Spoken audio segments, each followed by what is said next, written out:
Why do you hate weather? No one is teaching these children how to have empathy for each other, and they grow up to be horrible people, and you wonder why. Why is my child a bad person? Because you raised it to be a bad person. That's why. Okay. It's actually a book about parenting. People think it's a romance. They're wrong. It's a book about parenting. This is Bronte? Yes, Bronte. Okay. Yeah. So anyway, that's going to be my thesis. Oh, no, your it's not. thesis. It's not going to be my fucking thesis. Oh god, I would die. I know, if I had to write a thesis about Bronte, I would lose my fucking mind. No way. So, here we are. We have officially started, and there are kitties. The time has come to talk Stretch. better things. So. Shoes and shits and sealing wax. Cabbages and beans. Well, anyway. You can edit that out. Nah, I'm keeping it all. Even the spoon clacking from the spoon clacking gives it from the tea. Gives it meat. From the tea. Gives it meat. It lets you know that we're real people. So je ne sais quoi. Je ne sais quoi. Also, when I burn myself like I did last, which is gonna happen because this tea's really hot. It is really hot. I really want to drink some, but it's not gonna happen. You want me to get you an ice cube? No, because it's already full. And we've already started. And we've already started, so we're just gonna go. Okay. We're just gonna do it. Hello, Catherine. Can I ask you, what's the most famous grave you've ever been to? This sounds like you're fixing to do an advertisement. That's exactly how the advertisements sound. Why, Savannah? Well, I just loved this huge monument, and you can get it too for 3 easy payments of $999. And eternal damnation. Yeah. All right. Well, I was going to say I have seen JFK's grave site, but that's like not super interesting. Forgettable. It's very forgettable. I went to DC with a class trip, and we went and saw JK's grave, and I was like, oh, wow. That's the only appeal of it. I mean, they have that at FAMU, so I could just go to FAMU and see that. And why do they have it at FAMU? It's like the Eternal Flame. It's like, Unconquered or whatever. Oh. That's the whole thing. That's FSU. Whatever. But FSU is the Unconquered one. I understand that, but FAMU that's is the snake one. So why would they... The Eternal Flame symbolizes that they, will keep going. Despite the snakes. Yes, despite the snakes. Okay. In the hills. Okay. When you said Unconquered, I thought you were getting them mixed up. No, I knew what I was talking about. Okay. You always know what you're talking about when it comes to sports ball. I know what I'm talking about all the time. I never don't know what I'm talking about. You keep shaking your head. Just keep doing it. It's fine. So yeah, JK's grave is it's not really memorable because I feel nothing about him. Right. Except that he should not have lobotomized his daughter. Right. That is what JK's grave is it's not really memorable because I feel nothing about him. Right. Except that he should not have lobotomized his daughter. Right. That is what I feel about JK. That's more of a family creepy legacy. Unfortunate. Yeah. I honestly find the concept of lobotomies really frightening. Oof. There are 3 things that I'm most afraid of in this world. Stairs. Not stairs. The stairs is one of mine. It is dying of starvation, Ooh. being trapped with a decaying body, Ooh. and lobotomy.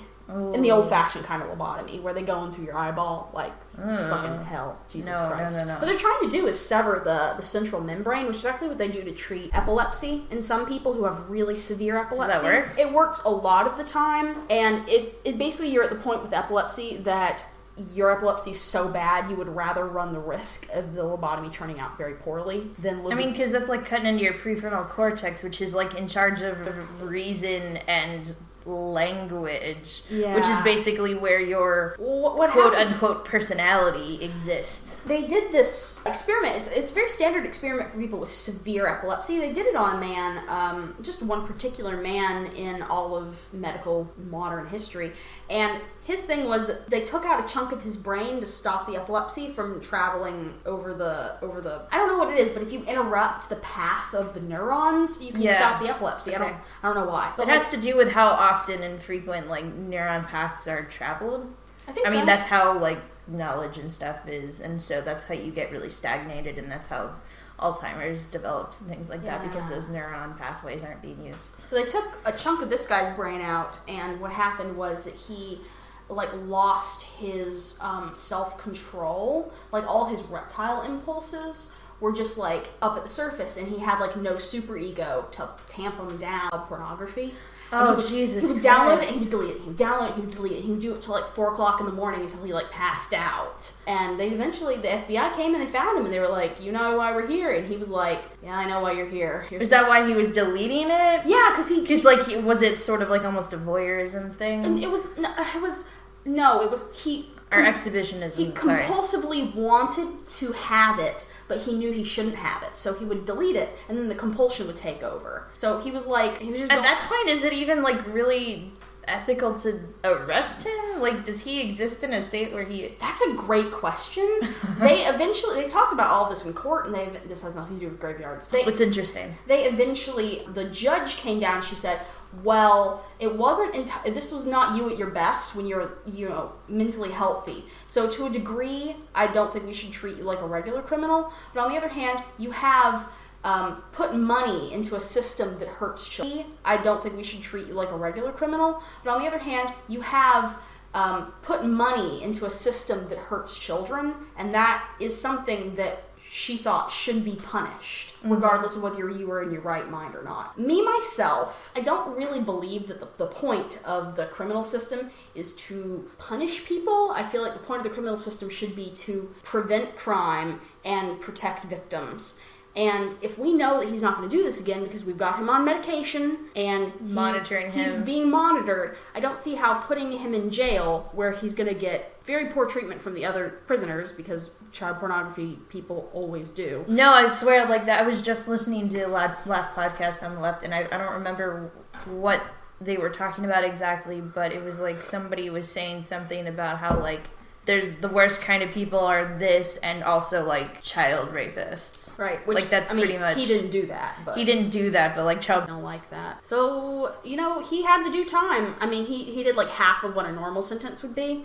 So that's good. But like me personally, if I was the judge, I would not have mandated. I would have mandated like community service. Medication, monitoring. I don't know that I would even have given community service. I would have done community service because I think that it's important that there be consequences just in case one of these days he's not being compulsive, but he's also like kind of remembering it and being like, I wonder if it was really as bad as I thought it was. Oh, yes. You want him to be able to look back and see there were consequences. Yeah, that it was an unpleasant experience. Which is not about me morally vindictive trying to punish someone, but like, the same way you do with your children. If they do something wrong, you show them that it's wrong. Yeah, I agree. But that's just my take.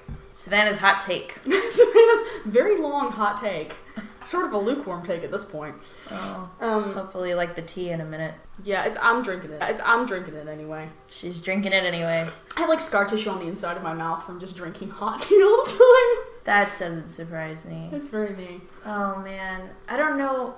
Oh, I feel really bad that I don't remember the exact name now, but when you were talking about all of this, it reminded me of that one case when Bill Clinton was governor of Arkansas, so it was before he was president, and he had to look tough on crime, and there was this guy who already had some mental illness of some sort, and I don't like where this is going. No, it's very bad. It's very, very bad. Okay, what happened? A police officer who he trusted, who like the dude trusted, came in to like intercept him when he was like freaking out and he had a gun or whatever, and they were trying to get the gun away from him and stuff, and the guy like shot and killed the cop. And so, he went to prison. Or I think maybe he might have shot himself too. So he shot the cop and then shot himself. Might have shot himself too. So he shot the cop and then shot himself. Lived. But did not die, exactly. And he went to prison and he had severe brain damage and was... You should really not be in prison if you have severe brain damage. Sentenced to death. Whew.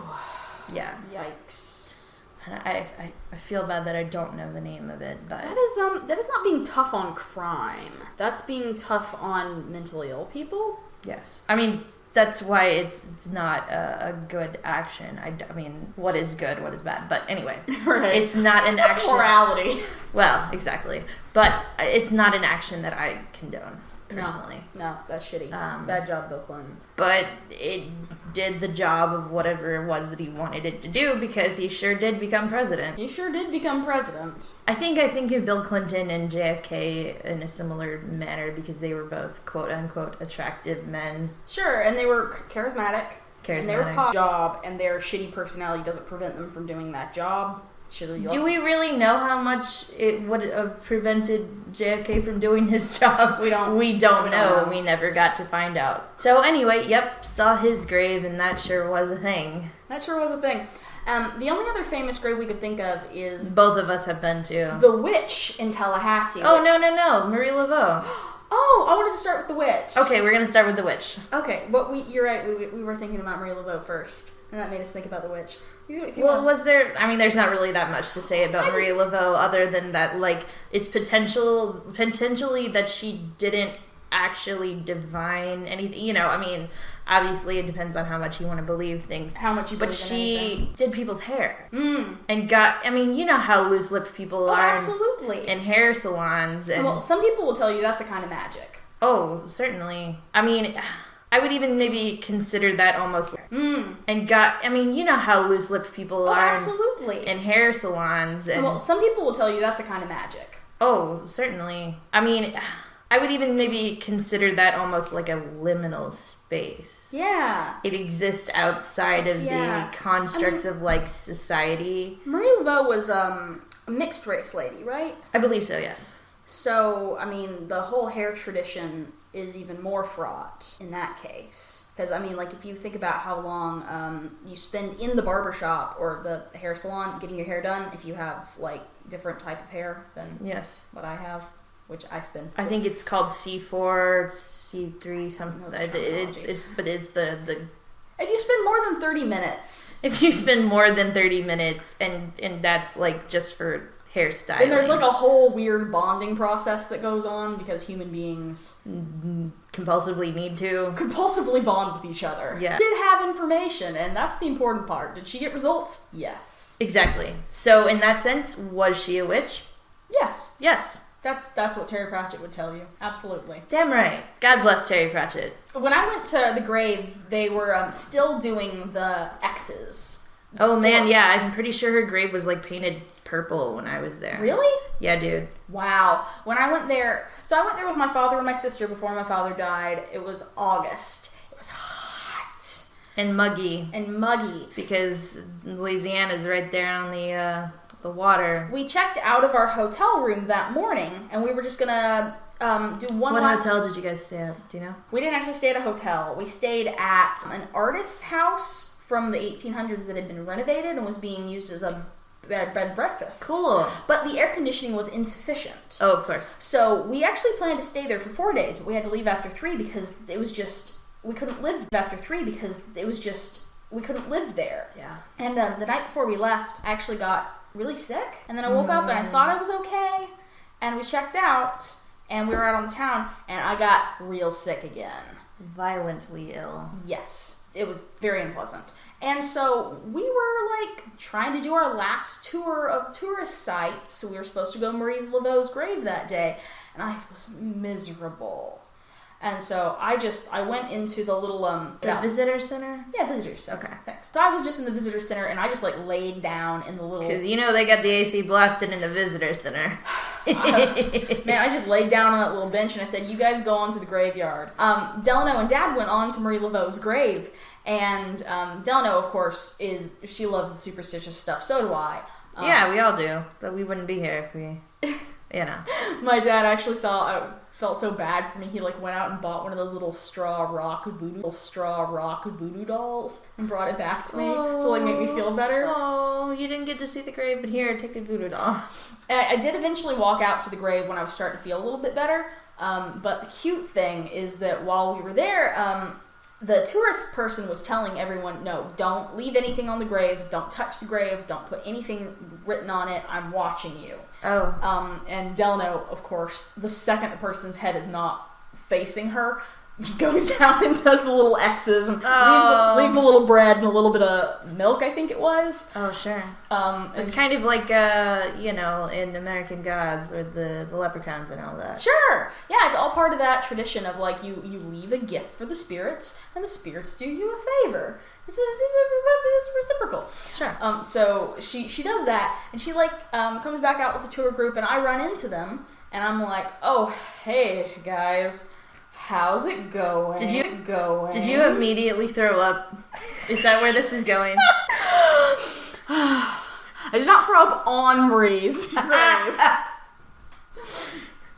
Actually, what Delano told me is that she left her offering and then she was like, you're supposed to make a prayer, so I prayed for you to get better. Aww. And I thought it was the cutest fucking thing. That's so sweet. Oh my god. And hey, maybe there's something to the Marie Laveau stuff, because you did feel better. I actually did feel better. I mean, after you throw up, you generally do, but you know, it took up until then that you threw up. That's Marie. She was like, you know what that girl needs? She needs to puke her guts out. There you go. She's got your back. Good old Marie. Damn right. So the Tallahassee witch is sort of like a thing people know about if they've been around downtown. Tallahassee, to be clear, is where we live. Oh, yeah, okay. So we both live in Tallahassee all our lives. Florida, the capital. Oh, come on, people know that. Do they? Do they? I don't know. No, they think the capital is Miami. Live. Oh, yeah, okay. So we both live in Tallahassee all our lives. Florida, the capital. Oh, come on, people know that. Do they? Do they? I don't know. No, they think the capital is Miami. Or Orlando, or literally anything but Tallahassee. I would kill myself if the capital of my state was Orlando. But everybody wants it to be there because Orlando was hell! It's okay, and Tallahassee's not. No, Tallahassee's it's a great. fucking swamp. Fuck you. I mean, I love it here too, but it's a swamp. It is a swamp. Our high school was built on a drained swamp, and then they wonder why the parking lot floods every single year. My car sure did get water in it. It sure did. Every single year. That was real fun. Oh, yeah. Because then it immediately broke down, and I immediately had to call AAA. Her car got flooded. She had to climb in through the sunroof to get her stuff out. Oh, Jesus. Yeah, right? That's so bad. Shout out to hope you're doing well. Yeah, who knows where you're at, but, you know, you're never gonna listen to this. No, she was never about this stuff. I want to be, like, historic about it. Tallahassee is a very, very old city in certain terms. It used to be a little nothing town, but it's been a little nothing town for a long time. Because it was, you know, just logging and mosquitoes. Yes, that too. But I mean, like, there was just nothing there, so there's not a whole lot of city planning. No. Downtown has a semi-grid pattern. Sorta. But a lot of them are one-way streets. Yeah, and that's all confusing. Yeah, it's fucked. But there's a bunch of different yellow fever graves. Old graves down. There's a whole section of yellow fever graves in the Augustine graveyard, which is the one that we're talking about. Yes. No, it said it was the old city cemetery. Okay. Well, it's part of the chain of parks. Not that anybody gives a fuck, but there's a whole downtown. And there's a lot of cemeteries. It's really close to FSU. It's actually also very close to where Ted Bundy lived. So just so you know. Damn. I really like walking down there. When I was listening to The Adventure Zone, I was just walking through the graveyard. When I was listening to The Adventure Zone, I was just walking through the graveyard for like 4 or 5 days. That's exciting. I never went home. Shout out to The Adventure Zone, apparently. You can cut that if you want. We're just doing a lot of shout outs right now. Graham. There's something weird. It's Elizabeth Bath Graham. Elizabeth Bud Graham. Bud Graham. Bud Graham is not a very witchy name. It's hyphenated. But the word bud, it's so southern. Yeah. She's a southern witch. Yeah. If she is a witch. If she was a witch, and here's the thing. So everybody calls it the witch's grave because it's big, it's cool, it's got like a big urn. It's a huge monument. Yeah, it's a huge fucking monument, and it's got a poem by Edgar Allan Poe imposed on the front. And the key thing is that it's facing the wrong way. So almost all of the other graves in the graveyard are facing east? Yeah, east is where the sun rises. So that's where heaven is. Oh, okay. So if you're facing east, you're going to heaven. In accordance with Christian ideology. Right, and if you're facing west, your soul is lost forever on the planet Earth to wander. To roam, and yes, exactly. Yeah. Okay. Basically. Immediately this is suspicious. Why the fuck is this gravestone backward? And if you're facing west, your soul is lost forever on the planet Earth to wander. To roam, and yes, exactly. Yeah. Okay. Basically. Immediately this is suspicious. Why the fuck is this gravestone backwards? Why is this like fancy? Where'd the money come from? Why did they have this creepy Edgar Allan Poe poem on it? Which is one of my favorite Edgar Allan Poe poems. Tell them about it, Savannah. It's called Lenore. Is it called Lenore? Oh, I think so. Okay. I get a little bit mixed up because so many of his things are like about the same woman. Yes, it's Lenore. Okay.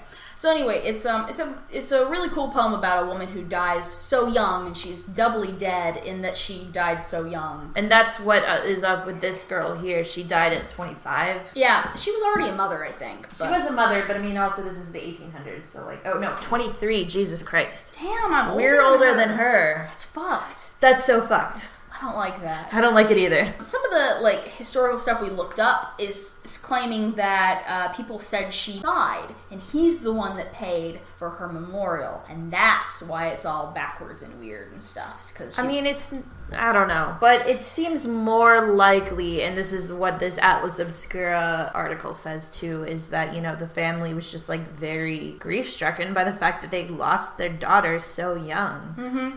Personally, it's right up against the edge at the front. And so I think, personally, that they had it oriented the way it did because that gives it more of room for people to come up to it. Now, isn't it also, like, if you're looking at it at the edge, you can actually read it because it's facing that way. Is that right? Or is it the wrong? Oh, it's the other way. No. The edge of the graveyard is behind it, so that would be east facing. Oh, it is east. It is east. East facing. And the inscription on the memorial stone is facing west into the cemetery.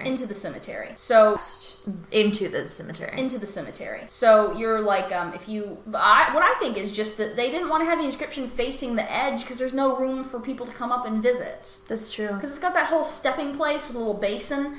That's true. It's a very elaborate. And I know the basin memorial. Was probably made for leaving flowers, but when I was a teenager and visiting there, we always used to leave weird witchy things in the little basin. Like, you have to. Weirdly shaped stones. And so, Savannah, would you like to recite the poem? Sure, I'll read it. It goes, the part on the statue goes, broken is the golden bowl, the spirit flown forever. Let no bell toll, a saintly soul floats on the Stygian river. Come let the burial rite be read, the funeral song be sung, an anthem for the queenliest dead that ever died so young. A dirge for her, the doubly dead, in that she died so young. There you go. That's Edgar Allan Poe. It is, it's good, I really like that. An anthem for the queenliest dead that died so young. A dirge for her, the doubly dead, in that she died so young.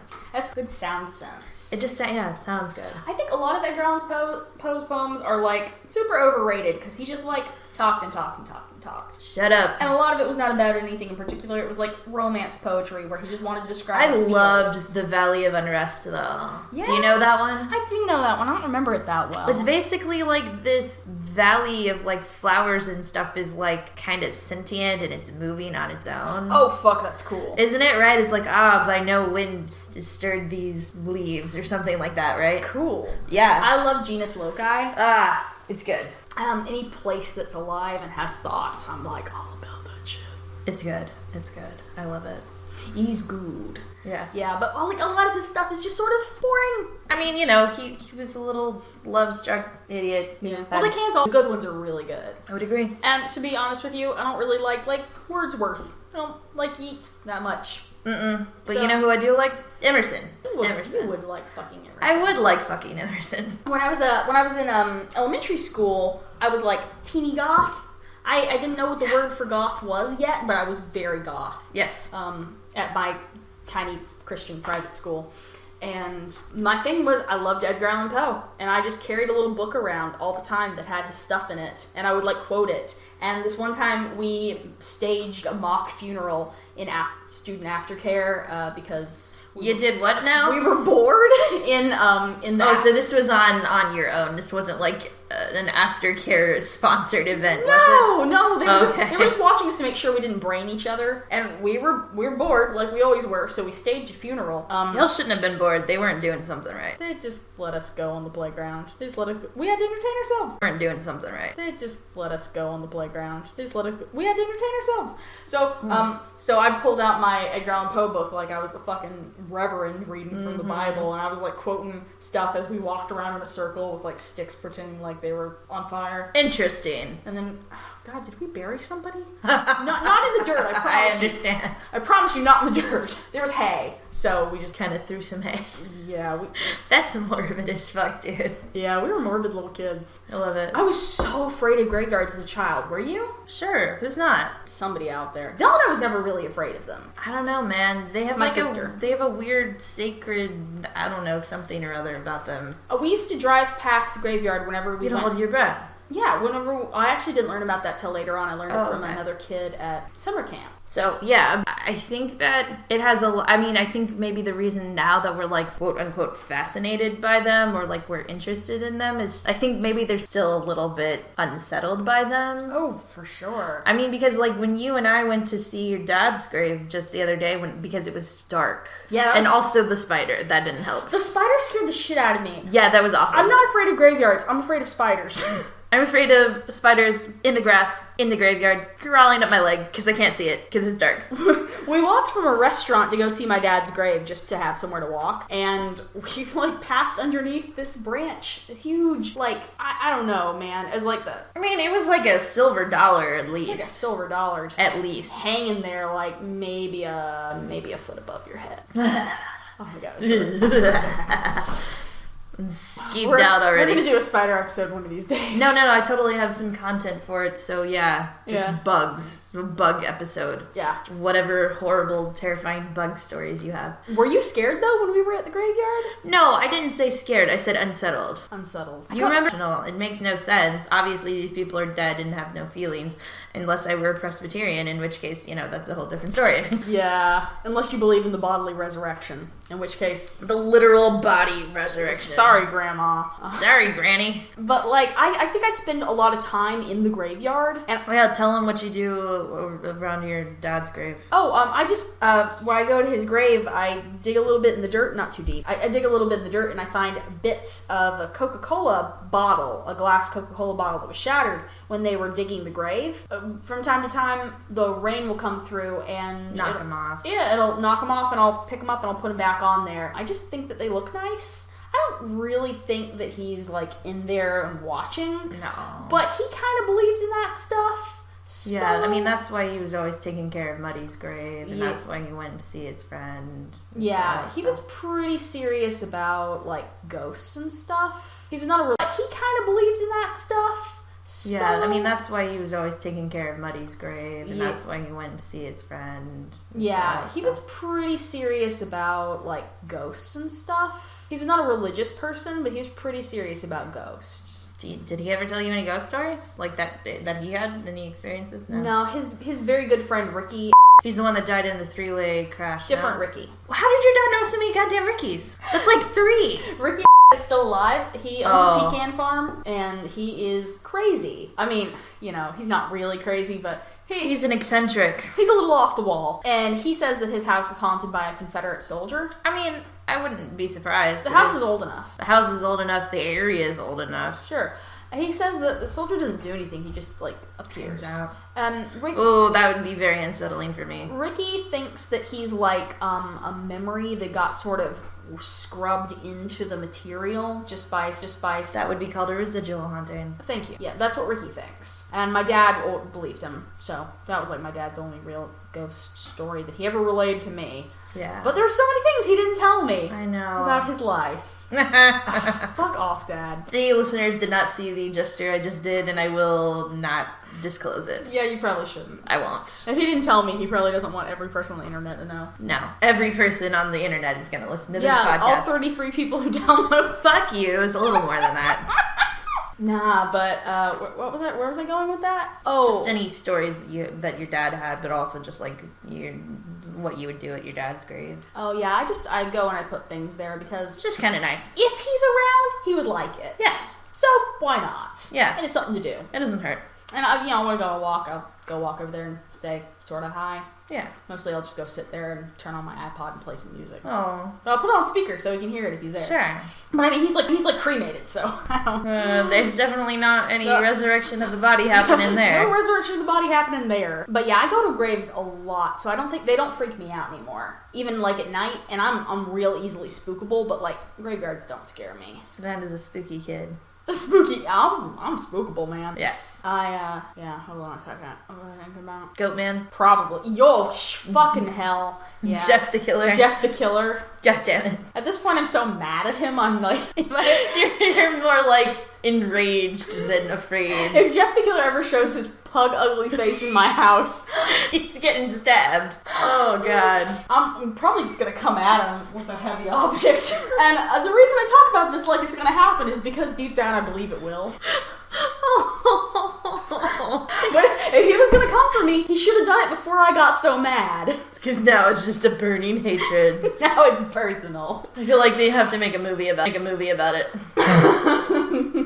Me versus Jeff the Killer. Oh, I'm sure someone would buy the rights. Hey, buy the rights. But I would probably need to wear a skimpier shirt. Tight. Yeah, and also make sure that you go to sleep with white makeup on. Oh yeah, you're right. I don't know if I could deal with that. Too much grease paint. Too much grease paint. Yeah. Okay, so we talked about the Tallahassee Witch, who, wherever she is, I hope she's doing well. Shout out to the Tallahassee Witch. Elizabeth with the bad last name. Bud. And we talked about Marie Laveau. We talked about JFK. Yes. There was actually...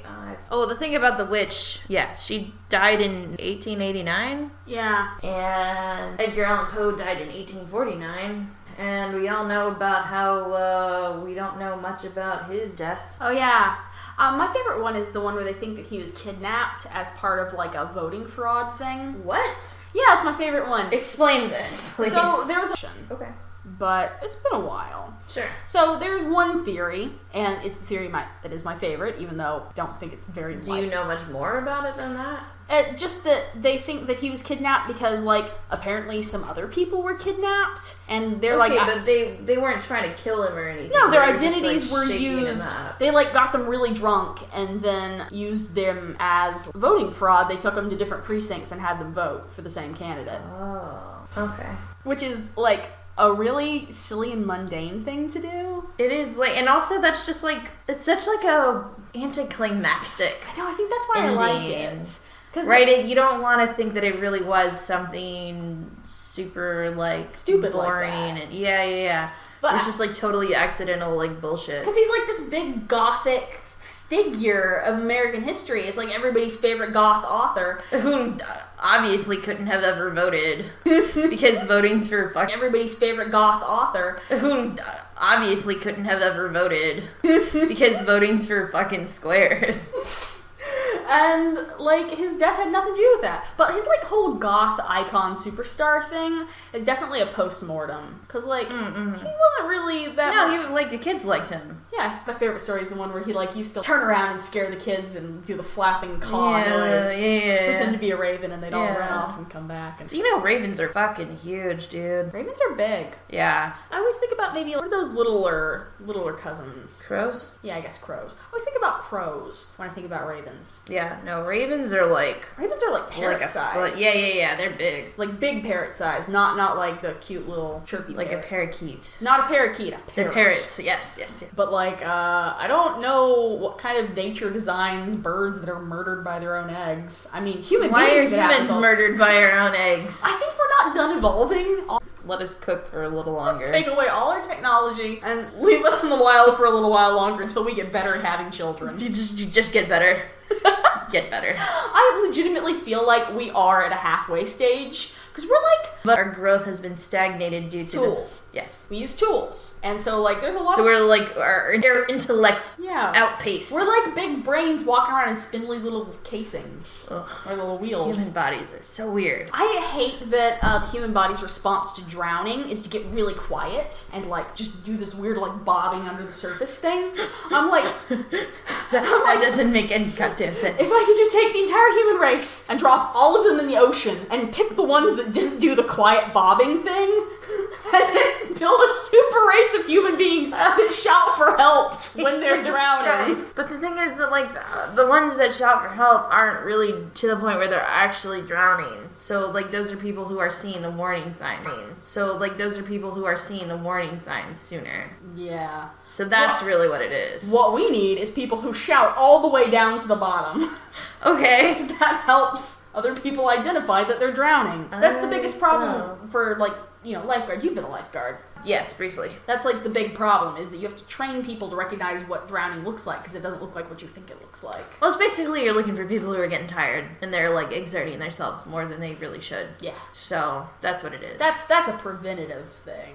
You're like, hey, you, get out of the pool. I mean, that can turn into drowning real quick, though. Mm-hmm. And the other thing, too, is that, like, they will just, like, grab onto anything. anything that they can possibly hold on to. Other people. So, yes, if you get too close to them, they will try to drown you because they want to get on top to be out of the water. So the best thing to do is if they grab you, you just go down because they'll fucking back off. No, that's not working. Let me grab something else. Right. Well, what I guess what you got to do is take a deep breath, but also hit the bottom. Also hit the bottom. So they're like, oh, I thought it was okay, and then all of a sudden they try to touch the bottom and they don't. That has happened to me in the ocean, yes. Yeah. We used to go scalloping. My dad used to take us scalloping. And it's like mostly like 5-foot water. So if you're wearing flippers, you can touch the ground. But then suddenly you take a step and it's like, there's no ground anymore. Uh-oh. But you're still wearing flippers, so you can pretty much do whatever the fuck you want. That's true. They make you much better swimmers. There was this other one that I kind of wanted to talk about here. This is like kind of cool folklore. And it's the Greenbrier Ghost. Okay. It takes place in West Virginia. She died around the same time as the witch here. Oh, Elizabeth. 1897. 21 years old. Damn, all these young people. I know, it's really sad. It's women, too. You know this thing about human bodies being like half evolved? All these women would not be dying at age 21 if we were better at having babies. That's all I'm saying. She was murdered. She was murdered? Okay. You didn't let me finish. Okay. She was murdered. My point still stands, though. The point does stand. I understand. The point does stand. I understand. But her name was Zona Hester, and she married some dude. Now that's a ghost name. Erasmus Chew. Oh, yes. Erasmus. So, anyway, he had apparently had a couple wives before her. Yeah, he, like, had this, apparently, he had this thing where he wanted to have married, like, 7 women or something. Black Widow man. Yeah, no kidding, right? So, anyway, I think this was his 3rd wife, Zona, and when she died, he claimed that she, like, fell down the stairs or something crazy like that, and he wouldn't let anybody get real close to the body, and he basically just had the coroner come and, like, declare her dead while he was, like, that she, like, fell down the stairs or something crazy like that, and he wouldn't let anybody get real close to the body, and he basically just had the coroner come and, like, declare her dead while he was, like, hovering over How was that allowed? It was the 1800s. There are no laws. There are no laws. It was lawless. Completely lawless. Are you white and do you have a gun? Okay. Oof. Yeah, so also she was, like, buried with a scarf around her neck. What? He's trying to cover up all them suspect bruises. shit. It totally is, but, like, you know. Here lies Zona, my 3rd Horcrux. Exactly. But the thing that's, like, why she's called the Greenbrier Ghost is because apparently the way that they found out that she was murdered is because her mother saw her ghost and her ghost was all like, dude, no, he killed me. Exhume my body. Oh, I love ghosts that come back from the dead to correct a wrong. It's good. I mean, like, if you look at your earliest ghost, this month's theme from last year was that Roman guy, right? Yes, the Greek story that was translated by the Roman guy. There you go. But the dude with the shackles. Shackles. And then they dug up the body and then he was gone. Yeah. Then medieval ghost stories, I think we talked about this last time too. Medieval ghost stories were all being written by the clergy. So a lot of them were about... It had morals. They all had morals. But a lot of them were like, hey, there's this thing that everyone is saying is true, and it's not true, and I need you to fix that. And a lot of the time it was the church should have this money. Sounds right. But, like, people coming back from the dead to, like, tell a truth. I think that we associate the dead with truth. There's something about that. And There's some sort of objectiveness to them once they're dead. I mean, because they don't really have a stake in... Yeah. Well, I think if you look at the history of fortune-telling in the West, with Greek fortune-telling, starts people going to the graveyards. I think we talked about this once before. And there's Same podcast. There's some sense that the dead... They're sort of tapped into some sort of, like, higher... Yes. Dead internet. Dead internet. Yeah, exactly. They just like snopesing on the computer in the dead life. They're like, let me fact check that. Nope. Things that they wouldn't even know. You're not asking them a question about where grandma buried the silverware. You're asking a question about, like, should the king marry this woman? Well, he doesn't. This ghost doesn't know, the king doesn't know this woman, but she knows the answer. That's true. Maybe it's because they're, like, connected to God at that point. Sure. I think a lot about chthonic deities. Do you know, sort of? So, according to current scholarly theory, and maybe in 20 years they'll overturn some of this, but I like it. The idea is that really early religions worshipped the dead because the dead were under the ground and food comes up from the ground, and so therefore the dead are the cause of the food. Yeah, the dead are pushing the food up. I mean, and in a sense that is fertilizer? True. Yes. Yeah. So that's why you've got Persephone, who's a death goddess and a spring goddess. I mean, and in a sense that is fertilizer? True. Yes. Yeah. So that's why you've got Persephone, who's a death goddess and a spring goddess. She's a goddess of crops and of the afterlife. Sure. And so chthonic gods are gods who are gods of like the earth, and they're usually gods of death as well. And if you talk about like ghosts having special access to God, like theoretically in the early days, the dead are God. There's no difference. Oh, okay. You pray to the dead. You don't pray to a god. Right, okay, that's fair. But, like, then don't you have an abundance of gods at that point? Or is it just sort of like a mythical force that they become part of? They become sort of a hive mind. Okay. You'll notice it in surviving modern religions that worship the dead. There are some of those in Africa and some other. No, there's just surviving tribes in Africa, and God help me, I do not know any of their names. They're in other places too, but I studied the ones, and God help me, I do not know any of their names. They're in other places too, but I studied the ones in Africa briefly, where how about Korean Shintoism? Okay. Also, you worship the dead, you worship your ancestors. Sure. And you will worship like grandma specifically, but all the generations after you aren't going to worship your grandma specifically. They're going to worship you, and then your daughter, and everybody behind you becomes part of a sort of a cohesive collective. Family collective. Where it's not necessary to worship the individuals because they all become sort of a single purpose. Korean Shintoism is pretty cool. I don't think anybody really does it much anymore. I think it kind of is unpopular. Korea has definitely become a lot more Western, and in that sense they become a lot more secular. Yeah. They're still not particularly religious. There's still Shintoism in Japan, but people don't think of it as a religion. They just don't think of Shintoism as religion. They just think of it as a thing that you do. But from my perspective... Like parts of like everyday practices. This is a holiday. This is how you get rid of the ghost. Don't question it. Yeah, it's just... It's not a religion the way Christianity is a religion. It's a lifestyle. Yeah, sure. It's a culture. Yes. But if you come down to it, all religion is just culture. Exactly. And that's why when you take your religion and you give it to other people or force other people to take it, you annihilate their culture. Oh, yeah. But that's the point. You're trying to annihilate their culture. That's the two best ways to destroy a culture is take away their religion and give them yours. Take away their language and give them yours. The common knowledge that holds you guys together. If you give someone a new language, I mean, they lose words for concepts that used to be native to them. And they gain words for concepts they didn't have before and maybe didn't want. Oh, yeah. Like, I don't remember exactly what it was, but, like, you know, there's certain languages, like, where there's an for war. Sure. Right, I think it's, like, the bush people in Australia or something like that. South Africa? Maybe? We're just fucking guessing. We're just fucking around. I was just thinking of the gods may be crazy. Is that Australia? Oh, nope. That's South Africa. What a good movie. It was a good movie. Although a weird amount of the plot was spent on those two white people in that Jeep. I think that's just the part you remember.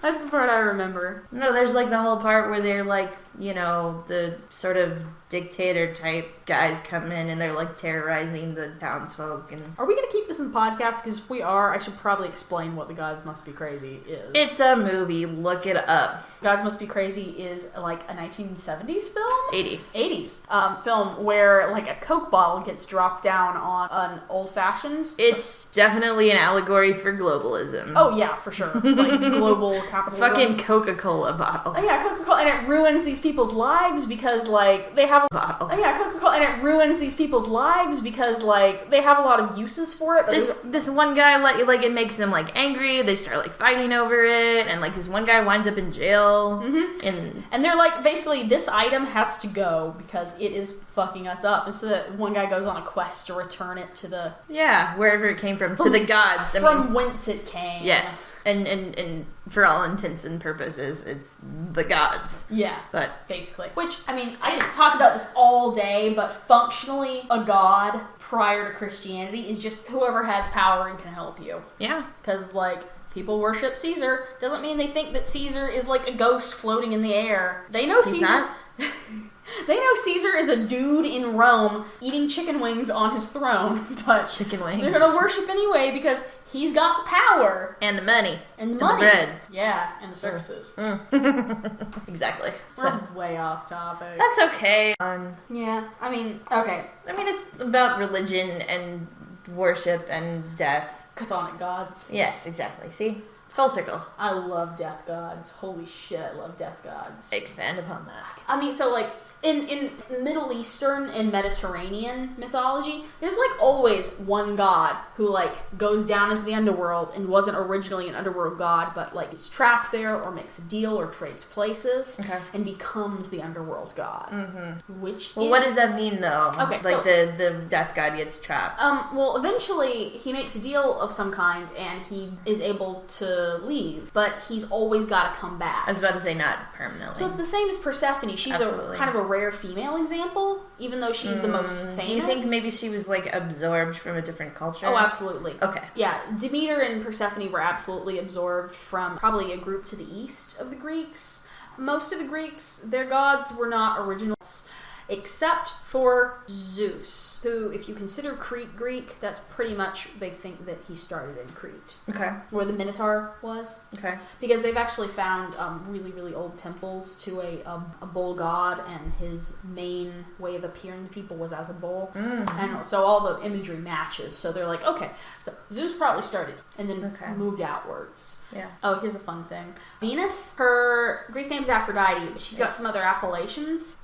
Other names. One of them is Androphonos, and basically her name means man killer. So they think she may have originally been a death or war goddess. Fuck yeah. Before she migrated over. Okay. Yeah. But I wonder what made her more of a beauty and love. Well, okay, here's the thing. Chthonic gods usually have to do with the crops and the harvest and planting, which is a fertility thing. Yes. And human beings have always known that fertility is fertility. So anybody who's in charge of crops and the harvest and stuff is somehow linked to human sex. Even Demeter, who's a virgin goddess or whatever, she's not actually a virgin goddess, she's a daughter. But, you know. Yeah, immaculate conception. No, I'm just kidding. Whatever. Anyway. She's connected to women's actual in-the-house fertility rights to have children. So you're thinking, like, Aphrodite originally starts as a chthonic goddess, and so she's got the aspect of death, killing, and also crops. But also crops, and therefore sex. And so when she drifts eastward... They drop the death. Yeah, they drop the death stuff because they've already got a death god or death goddess or whatever. Sure. They don't really need her for that. Right. I did a study once of the history of like this minor Greek goddess called Hecate. Hecate, yeah. Very popular with witches, modern pagans. Yeah, that might be why I know that. That's why you know that. And like she originally started over here as this kind of goddess, and she went through this change, and she got this thing, and people liked this about her, and then it changed, and she joined up with this thing. So why is she now a pagan witch goddess? She does eventually, she ends up as the goddess of the crossroads. Oh, okay. Then that answers that. Yeah. She ends up as the goddess of the crossroads, but she begins as the protector of small children during the ages of like 3 to 7, which is an important time in a child's life for not getting killed. Formative, but also, yes. For not being eaten by alligators. For those of y'all living in Florida. It's an important time not to be eaten by an alligator. Once you get to a certain size, they stop trying. Once you're significantly bigger than a dog, they'll stop. Yes, but that doesn't stop them from lunging at you and hissing at you. Yeah, they don't like you being too close. But like, you know, she starts off over here being a protector goddess, and she ends up being like this almost evil goddess, like as close to an evil goddess as you really get. Yeah, because the crossroads thing is sort of like, you know, uncertain. Dark magic. Yeah, and sort of like trading part of your soul or whatever for this thing. And yeah. But there's a million little middle steps as she migrates across the Middle East and Mediterranean. That's pretty cool. Yeah. I mean, I love the way that humans find something and repurpose it to fill their exact needs. It's like gods are tools. You find a wrench and you can adjust it a little bit. Maybe you've got this wrench and the day comes you don't need a wrench. you need a lever, but a wrench, you can just use it as a lever. Pop it in there. And then maybe you just keep using it as a lever, and in a world where there's no, like... Nobody knew it as a wrench, they come and they observe this as the lever, and that becomes a lever. Mm-hmm. Exactly. So, I see. My thesis is gods are tools. I like it. Or they function like tools, let's say. Okay, that's fair. Okay, I think we should wrap it up pretty soon, so anything else you want to say about death? Closing statement. I've never observed a ghost. I'm still waiting. Yep, same here. I'm a skeptic. Convince me. Don't hurt me, please. Convince me, but don't, like, do it too brutally. I would like to have a friendly, scholarly discussion. Just, like, if I leave my teacup out, feel free to put it back in the cabinet. Something, you don't have to be mean about it. See, here's the thing. This house, all my childhood, my mantra was, we are the people who built this house. It was forced before we built the house. There's no possible way. There's no possible fucking way this house is haunted. Many other things could be bad about this house, but it cannot be haunted. Okay. And now, my father has died in this house, in this living room. I haven't seen him.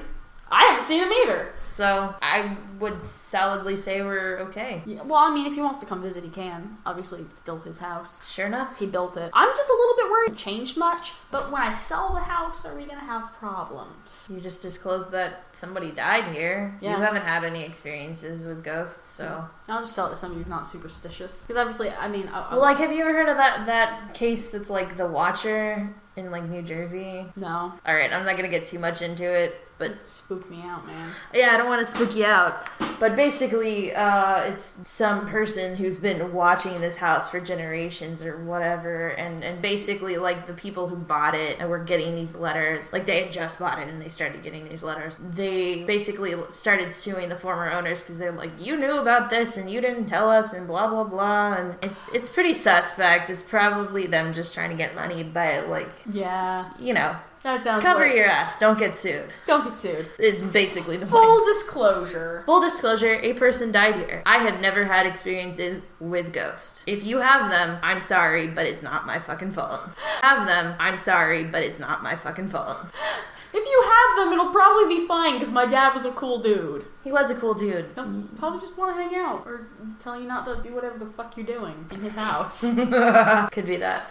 He'll tell you, turn off the fucking SpongeBob. I hate SpongeBob. Anyway. Okay, I think that's it. I think that is it. Me and my haunted house bid you adieu. Adieu.